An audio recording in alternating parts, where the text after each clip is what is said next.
নমস্কার আমার প্রিয় বন্ধুরা, আমি ডক্টর পঞ্চমী। আজকে 5 লাইন্সের সমস্যার জন্য কয়েকটি হোম রেমেডি বলবো, যে রেমেডিগুলি আপনার জন্য খুবই ইউজফুল হবে। তো ভিডিও শুরু করার আগে যারা আমার চ্যানেল নতুন এসেছেন তার চ্যানেলটিকে সাবস্ক্রাইব করতে ভুলবেন না, আর নোটিফিকেশন বেল আইকনটিকে প্রেস করে দেবেন যাতে পরবর্তী যে কোনো ভিডিও আপডেট সবার আগে আপনার কাছে এসে পৌঁছায়।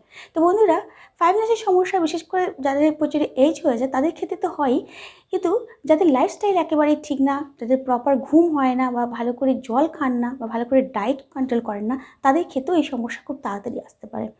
এবং যারা প্রচণ্ড স্মোক করেন তাদের ক্ষেত্রেও কিন্তু এই সমস্যা আসতে পারে।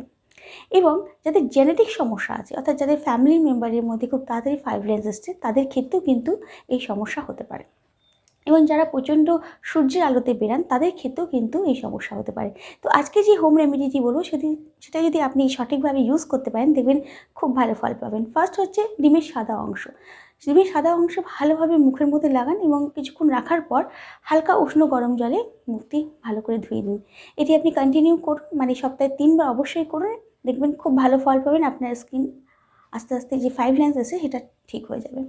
নেক্সট হচ্ছে দুধের স্বরের মধ্যে 2 ফোঁটা লেবুর রস দিয়ে ভালো করে মিক্সড করুন এবং এটি লাগানোর আগে হালকা উষ্ণ গরম জল দিয়ে মুখটি ধুয়ে নিন। তারপরে এটি দিয়ে ভালোভাবে সার্কুলার মোশনে আপনি ভালো করে এটিকে ম্যাসাজ করুন এবং ম্যাসাজ করার পর কিছুক্ষণ পরে হালকা উষ্ণ গরম জল দিয়ে মুখটি ধুয়ে নিন। দেখবেন আপনার স্কিন আস্তে আস্তে অনেকটাই ঠিক হয়ে গেছে, আপনার যে 5 লাইন্স এসছে সেটা একদম ঠিক হয়ে যাবে। এছাড়া রোজ ওয়াটার আইস কিউবের মধ্যে রাখার পরে যখন আইস হয়ে যাবে তখন সেটা ভালো করে ফেসের মধ্যে ম্যাসাজ করুন। দেখবেন আপনার স্কিন আগের থেকে অনেকটাই টাইট হয়ে গেছে এবং আপনার 5 লাইন্স আস্তে আস্তে ঠিক হয়ে যাবে। তো অবশ্যই বন্ধুরা এই হোম রেমেডিগুলো ইউজ করুন, দেখবেন খুব ভালো ফল পাবেন। সব কটা করতে হবে না, যে কোনো একটা যেটা আপনার কাছে অ্যাভেলেবেল হবে সেটাই করুন। এবং ভিটামিন সি ও ভিটামিন ই অবশ্যই আপনার ডায়েটের মধ্যে রাখুন। দেখবেন আপনার 5 লাইন্সের সমস্যা আস্তে আস্তে ঠিক হয়ে গেছে। তো আজকের মতো এইটুকুই বন্ধুরা, কাল আবার একটি নতুন ভিডিও নিয়ে আসবো। ততক্ষণ খুব ভালো থাকবেন, সুস্থ থাকবেন। ভিডিওটি ভালো লাগলে অবশ্যই লাইক, কমেন্ট আর শেয়ার করতে ভুলবেন না। নমস্কার।